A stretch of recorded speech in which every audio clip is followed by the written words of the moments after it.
Bonjour à tous, привет, konnichiwa, welcome back again. My name is Jesse, and in today's discussion, we'll be talking about a very important topic, which is about the creatures of the universe, right? The creatures or the beings or entities that are found within our universe or the multiverse. So this is part of the components of the universe series. So in our previous discussions, we learned that the universe is made up of four main components. We have time and space, right? And then matter and energy. And then there is a final component of the universe, I think the fifth component, which are the creatures of the universe, or the beings, or the spirit, or the mind, right? Okay, so there are beings that are living within this space time continuum. There are beings that are living within this matter and then energy that we have. So these beings are the creatures. But there's a being that is not only living within the universe, but is beyond our space time continuum. He's beyond matter and energy. So he is the creator of all these creatures, right? He's the intelligent design behind all that we see. So the creatures of the universe are the ruling beings that have been given the power and the capacity to control, convert, and manage this universe. So first of all, the highest of all the creatures of the universe, who is actually not a creature but is the creator, is God, right? He's God the creator. That explains why almost every culture of man has a perspective of a supreme being that created everything.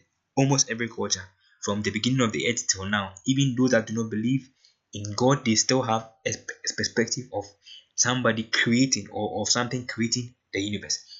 So he is God or Jesus, right? So by him all things were created, and then everything was created for him and for his purpose. So he is the mind behind everything. He is the ruling entity, the supreme being beyond and behind everything. It's called the Alpha and the Omega.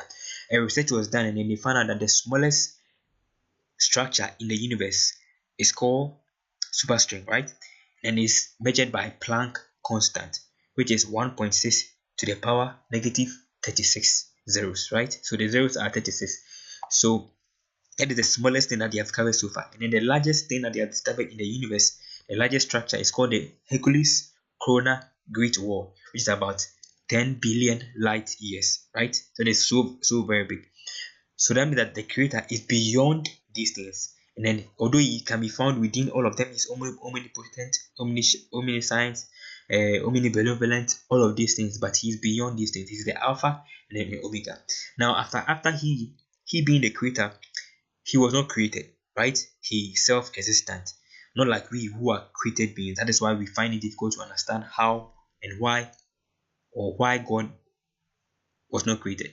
That's why we find it difficult, because we had a beginning, but he has no beginning and he has no end. He's the Alpha and then the Omega. He is beyond all. Okay, so he created to fill this universe certain creatures. So the first of these creatures, which according to the hierarchy for the creatures of the world, is human beings, right? That is you and then me. And whether you're a male or female, God created us in his very image, to reflect his character, to represent him on this planet called Earth. So the reason we are at that level of the hierarchy is because we are made in the very image of God. So we are a little higher than angels. So man, we have male and we have females. That explains why man is one of the most intelligent beings that has ever lived. Okay. Now the next creature that comes below men are angels. So God is so kind and so loving that he made human beings who are bearing his very image and form, his likeness, to be a little higher than angels, right? So we are a little higher than angels. So angels are supernatural beings. They are not just natural beings, they are supernatural beings. They are interdimensional or multidimensional beings. Man is not just a three-dimensional being, but is maybe I can say is a higher form of three-dimensional being. But angels are a multidimensional being, just as God is a super multidimensional being. So that explains why we cannot see angels with our physical eyes, except they appear physically. We cannot see them with our material eyes. They live beyond our physical plane. Okay, so we have several forms of angels, just as we have several forms of humans. So in the book of Genesis, the Bible record, or in the book of Exodus, the Bible record the tribe of Israel, right? They had a priest called Aaron, and then Aaron had 12 gemstone, as on his breastplate or ephod, that represent the 12 tribes of Israel. The same way angels have ranks, so they have several types of angels and there are several tribes of angels. As a matter of fact, it is believed that they have about 9 ranks or 9 clans or 9 races or 9 tribes of angels. So based on that is one school of thought based on some passages in the book of Isaiah and then Ezekiel about Lucifer, who was a former high priest, and then he had 9 of those gems. So Aaron had 12, representing the 12 tribes. Lucifer had 9, representing the 9 ranks of angels, right? Or the 9 tribes of angels. So that is one class of angels. Angels too can be classified based on their wings. So based on their wings, we have seraphims, who are the most fastest of all the angels and very fearsome. They have 6 wings. Then we have the cherubims, which we have 3 types of the cherubims. We have the single winged cherubim, we have double wing, and then we have the quadruple. They have 4 wings, right? So Lucifer and then Michael and then Gabriel are all forms of cherubims. They are archangels. Okay, again we have wingless angels, or angels that mostly appear without wings. When they appear to one, they appear without wings. They are also called virtues. And we also have the Opanims, and then we have the Elohims, and then we have several forms of angels. So the Ophanims or Opanims are, they are spiritual entities that have eyes. They are like wheels, right? They have eyes all over their body. Okay, so now let's move on to the next ranking after angels. So below angels are fallen angels, right? Fallen angels are a form of angels, but they rebelled against God and therefore they lost their place, their first estate, so they lost their first place. So there are 2 types of these fallen angels. We have the free, and then we have the chained.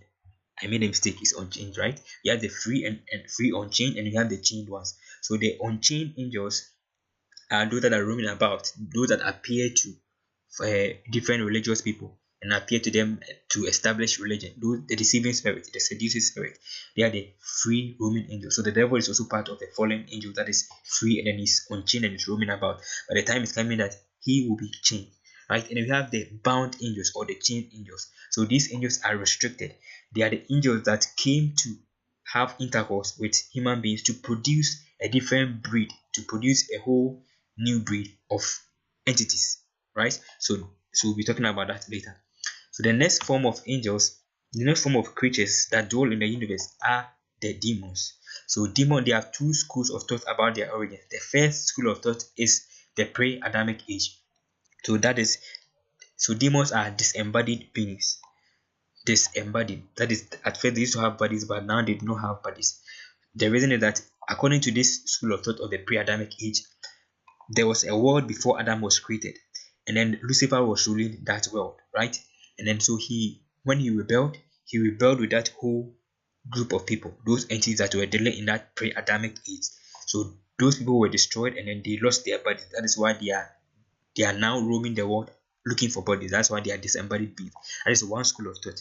Another school of thought is after human beings had multiplied, right? During the time of Noah, before the flood of Noah, the angels, some of the fallen angels, those who are currently changed now, that's why they will change, right? They came and then they came to marry the daughters of men. They came to marry human beings, and then they reproduce a hybrid between angels and then humans, who are called the Nephilims. So after the flood, they were destroyed, and then because they are neither angels nor men, but the hybrid, their bodies were destroyed and they became disembodied beings. Hence, they are roaming around the world looking for bodies, to either bodies of humans, bodies of animals to inhabit. So that is the idea or the origin about demons. So they are below the fallen angels, and then the fallen angels are below the angels of heaven, and then the angels are also below humans, and then we humans are below God, right? Okay. So now the next class of entity that dwell in this universe is animals. So we have the whole big animal kingdom. Just like we have the demonic kingdom, we have the angelic kingdom, we have the human kingdom. We also have the animal kingdom, right? So the animal kingdom consists of birds, fishes, all those things that we see, all the beasts of the field, all those plenty, several different types of animals. And then the last one is bacteria or protozoan kingdom, which consists of bacteria, which is a different form of life, and then we have virus, which is a different form of life, and then we have several unknown life forms which will be discovered, or which are being discovered, which will be discovered later on. So all these creatures have something that is common to all of them.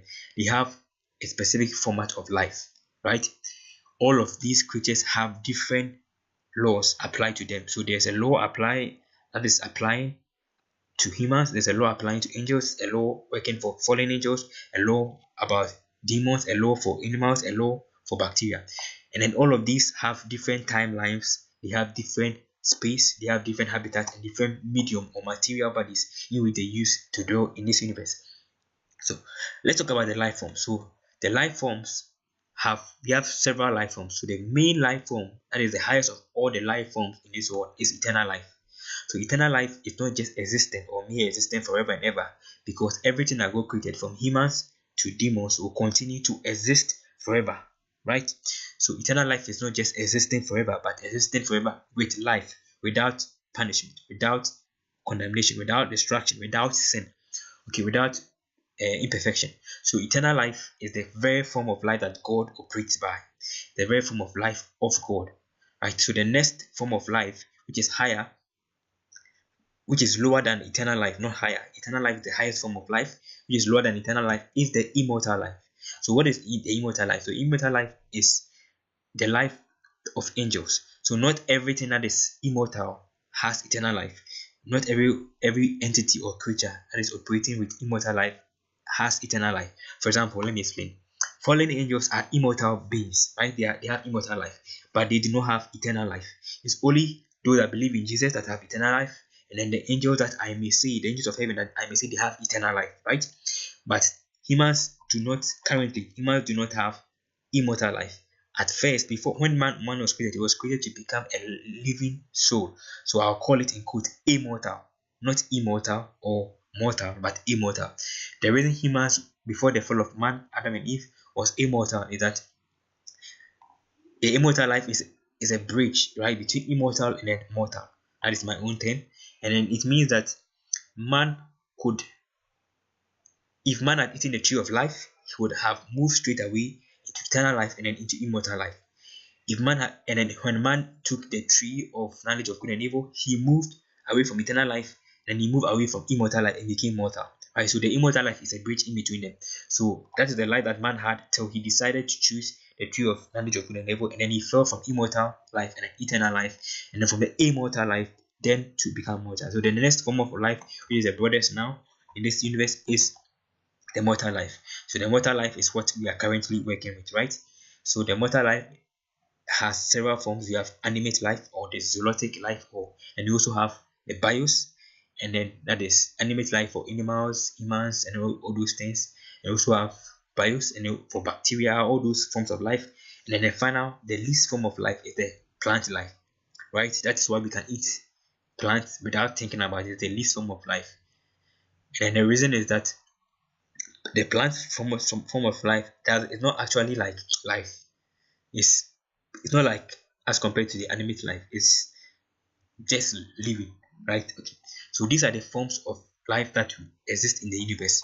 So God made this universe to with a specific intention. Then he created these creatures to be in this universe to fulfill a specific purpose. You have a purpose, the angels have a purpose, everything that is in this universe has a purpose. So what is your purpose? And I hope that you have discovered where your authority is, where you stand in the plan of God concerning the creatures.